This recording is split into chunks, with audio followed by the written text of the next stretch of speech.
Let's see, St. Joe's. I went there about almost a full school year after I was done with SMCC, and that was due to financial reasons. My husband had been laid off from work, so we decided to wait to make it a little easier on the both of us.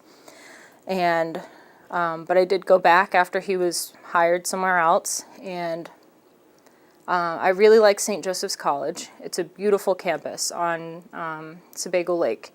It's huge. And luckily, unlike most campuses, all of your classes are in one main building except for the science ones. Those are in a separate building.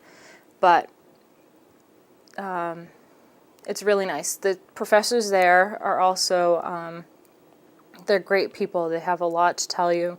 You can learn a lot from them. They're also people who really do that work out in the field and have done quite a bit.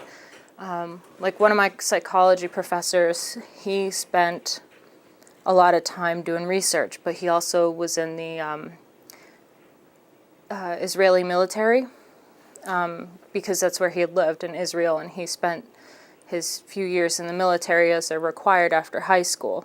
But he tells us about that a lot. He tells us about his own experiences, and likes to get our input on a lot of things. But there are a lot of really good professors there. And it is a lot of work, I have to say, compared to high school, but most of the professors are pretty flexible. They're very good with helping you when you need it, which has been good since I do still work full-time while I go to school full-time.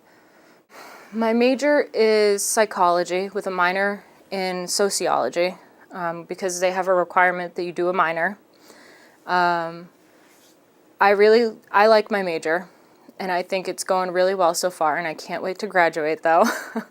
But I've learned a lot from the professors that I've had and the things that I've learned. The sociology part, that's been really interesting because I've met a lot of other people, not just psychology students.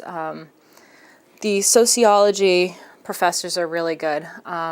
We recently, with a couple of classes I'm taking now, we had a guest speaker who had lived during the 60s. I'm going through a social movements class, and she was talking about her experiences during the 60s and how she went from a prim and proper, perfect girl in the 60s to kind of a hippie. And she told us a lot of pretty interesting things that you wouldn't expect people to tell you, but that was nice, and it's been a good experience with both, and I think I'll be able to go pretty far with that, with my degree. I just have to figure out where I'm going to go after, so.